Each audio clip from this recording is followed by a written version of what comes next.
তার বিশেষ কোনো কারণ আছে, কিন্তু ধর্ষণের যেদিন ফাঁসি হবে, যেদিন আমরা বিচার পাবো, সেদিন সবার সামনে আমরা আনন্দ করবো, ধর্ষকের ছবি লাগাবো, ঘুরে বেড়াবো।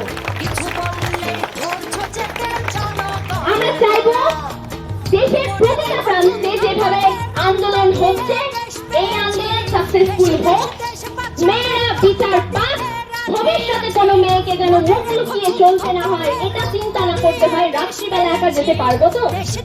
কেন চিন্তা করতে হবে স্বাধীনতার এত বছর পরেও? তাহলে স্বাধীনতা হলো কারা? শুধুমাত্র ছেলেরা?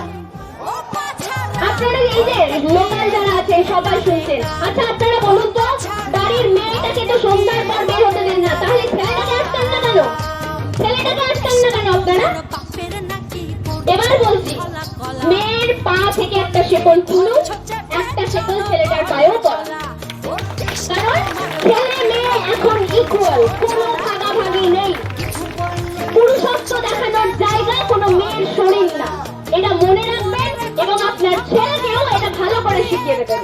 কারণ এবার তো আমরা জাস্টিস নেবই, আর পরেও যদি এরকম ঘটনা ঘটে, আবারও যদি আমাদেরকে সম্মুখীন হতে হয়, তাহলে তার ফলাফল কিন্তু আরো খারাপ হবে, এটা সবাই মাথায় রাখবেন। আরো একবার জোরসে হাততালি। আজকে মেয়েদের মধ্যে গর্জন, মেয়েদের ভাষা মেয়েরাই কিন্তু প্রকাশ করছে, এবং এর জন্যই কিন্তু আমরা আজকে এখানে উপস্থিত হয়েছি।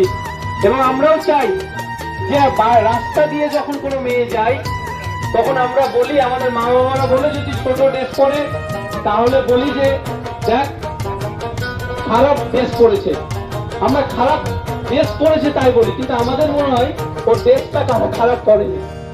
তোমার মনটা খারাপ, তোমার চোখটা খারাপ, তোমার উদ্দেশ্যটা খারাপ।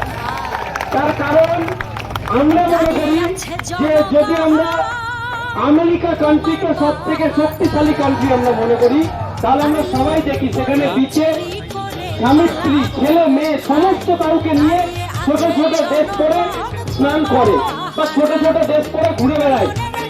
আমরা মনে করি যে তারা কি